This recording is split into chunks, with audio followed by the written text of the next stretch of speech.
What's going on? Just Making Dreams here. For most of you, if this is your first time tuning in, you don't know, but I am in the process of selling my home to travel, and with that comes a lot of big decisions, and one of the decisions I have right now that I'm facing is whether or not to use my 21-foot travel trailer that I just bought last year that's still under warranty and fully paid for, that we're sitting in, or upgrade and customize a cargo trailer to be more suited to my needs and my liking. So this has been very challenging, and I'm hoping that you guys can put your thoughts in the comments below and let me know how you might go about it if you were in this decision. The pros and cons list, I made one up for both, and basically I want to go over that and see what you guys feel. So a little bit of backstory. With this sale of the house, I intend to take the majority of that money and invest it into a live market. Basically, if you guys aren't familiar with crypto, that's kind of where I've had some success, and doing from the calculations, there's a good chance that if I do this correctly in the next 3 to 5 years while I'm traveling, my investments will hopefully produce financial freedom that will allow me to just be free as far as that goes for the rest of my life.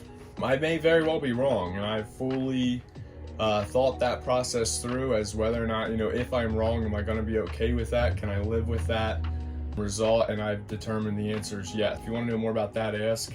So the pros of the current situation is that my camera looks like it's about to fall. It's really teetering the edge there. The pros of the current setup is A, it's brand new, I already have it. It'd be quicker to get on the road. I can still have my mobile welding setup that I intend to use as one of my nest eggs as far as producing money. It'll likely weigh less. Comes in around 3,500 pounds empty. I plan to carry both motorcycles, all the things that would take the load and unload, plus tools to make a living while I'm on the road, just in case my investments don't pay off. It's already livable.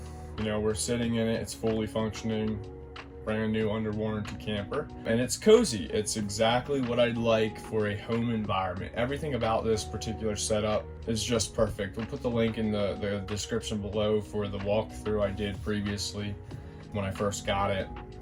So it's perfect for what I wanted as far as a living quarters. As the dust settled or the excitement started to settle down and reality set in, I started to recognize that part of a happy and sustainable life for me is having a purpose and feeling a sense of need. And part of that in my past has always been using my hands and the skills that I've been blessed with to produce an income, but also help other people create solutions to their problems. All right, the cons to the 21-foot tow behind is it's got limited tool storage, and the way that it's designed, I'd have to store certain tools in this area, certain tools in that area, and I'd prefer to keep them all in one place if possible. It's customizable, but not quite as easy as it would to have the cargo trailer. It's not stealthy. There's really no hiding the fact that you're in a pulling an RV, forced into renting campground situations. And it's going to be more costly to live, and that goes along with it not being stealthy. I feel like if a cargo trailer is done right, you can probably have access to parking in more places without necessarily being known to be sleeping in your vehicle as much as you would a camper versus say, or the RV. It's definitely an RV. There's really no other use for it. Also, less ability to staff camp, limiting to wear. Now, one of my solutions to it being more costly and then having the welding set up is I've done professional welding in the past, and up until I sold my company here, and then even after, I've still welded. I've been welding on my vehicle, preparing it to get ready for this trip, and I really enjoy the ability to weld, and I'm good at it. So my thoughts were that I'd be able to utilize that skill around different communities and campgrounds, as we have a lot of people in there camping, pulling trailers. They might hit things, there'll be things that need repaired. My ideology here is that I'll go in there and offer services for nights of stay, and that could really dramatically reduce the cost of places to stay. So that's one pro, that the welding setup's going to come along no matter what. Now, if we would go to the cargo trailer, it's fully customizable as far as more versatile, because I'd be building it from scratch. There's greater stealth capabilities. You can, basically pull up anywhere and essentially look like you're just working. Cheaper to travel for that reason. Less to break during travel if you build it right. So would definitely go with a simpler, but I am a guy that likes flashy things. I don't know, I feel like it's a good way to draw attention in, and with one of the ideas of trying to grow a following and an audience that wants to see what I have to offer. I think that producing some really cool and unique projects that have just outcomes that are just in and of itself very one of a kind. I think that could, you guys tell me, would that bring excitement to you, or with me walking around and sharing different stories and the things that I find in the travel is more exciting? I'm not really sure.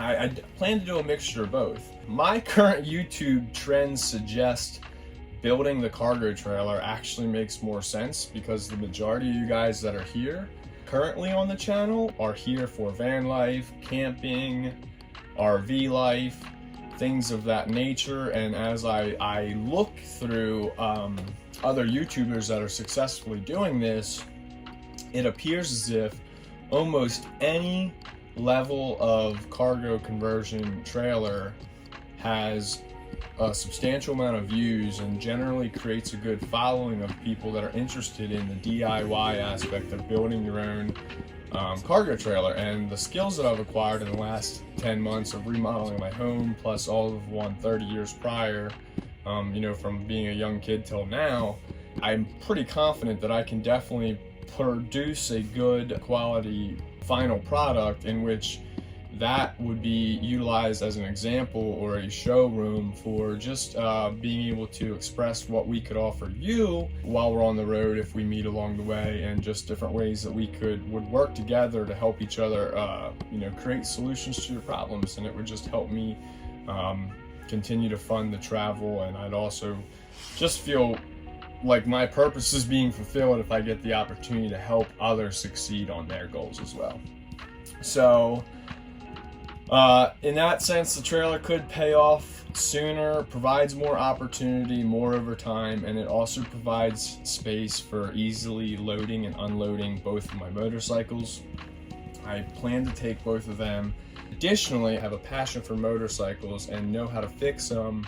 I've had very good success buying and selling things over the year. If I would do it this way, I would incorporate that rig to have the ability to hold 3 motorcycles, one large sale versus buying and selling, let's say, clearance items at Walmart where I might have to hold 30 or 40 or 50 items in inventory to make a decent living.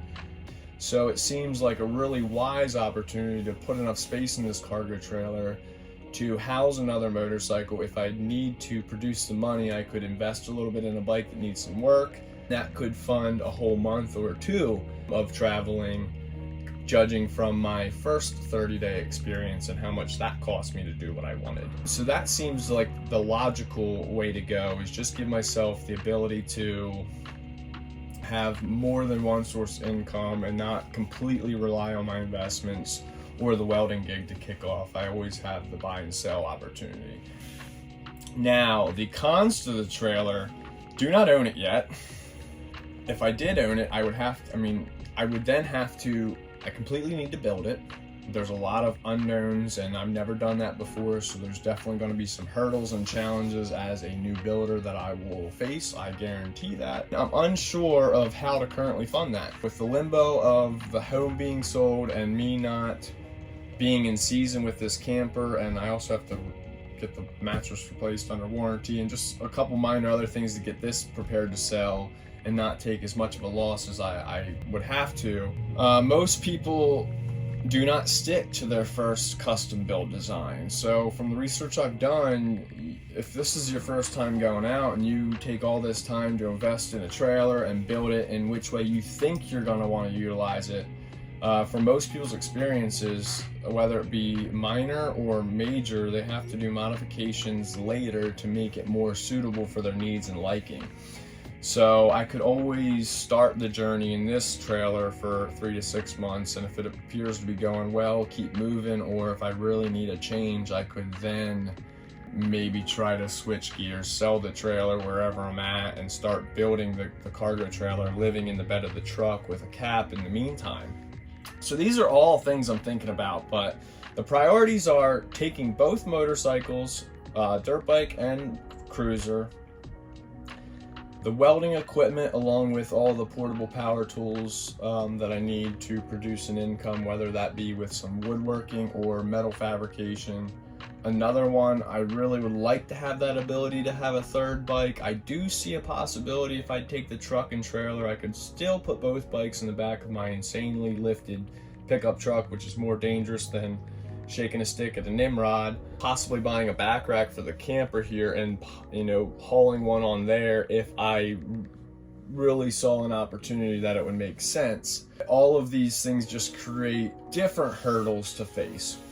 So I think the easiest one is to keep the camper I'm currently in and just find the most cost-effective and safest way to load the bikes in the back of the truck and utilize this space the best I can to produce at least the welding fabrication and the ability to help build other people's trailers out. I would still do customizing in here. I just don't want to go too overboard, because the more I would tailor it to my needs, the less of a spectrum of people that I might be able to resell that for. And if anything, at least I won't get my money back from the customization, most likely. It'll be more so at least break even if you start customizing to a very specific need. You know, throwing an upgraded AC in, or things like, or the TV, the 32-inch flat screen I put over there, things like that, they would only increase the value. But if I start like removing this table and both of these dining booths to create an additional bike storage, or a overly large desk with tool storage, something like that, you know, that could drastically change the buyers that might come in to buy this camper if there's no source of an additional bed like this table offers, or the place to comfortably eat indoors. And them are things that I've considered changing, being as ambitious as I am at times. So that's where the hurdle came in. You know, if I would be doing this for comfort, I love this camper, but if I'm doing it for sensibility and logical ways of how I can produce money with my skills and not just asking people for money, I feel it would be easier in the long run to build that trailer. I really would need help, guys. Let me know in the comments below, what do you think? And if you've stayed to this long, I super appreciate it. And if you're curious to see how this journey pans out, or what decisions I decide with your guys' help, please subscribe, like, share, and we'll catch you on the next one. See you on the road. Peace.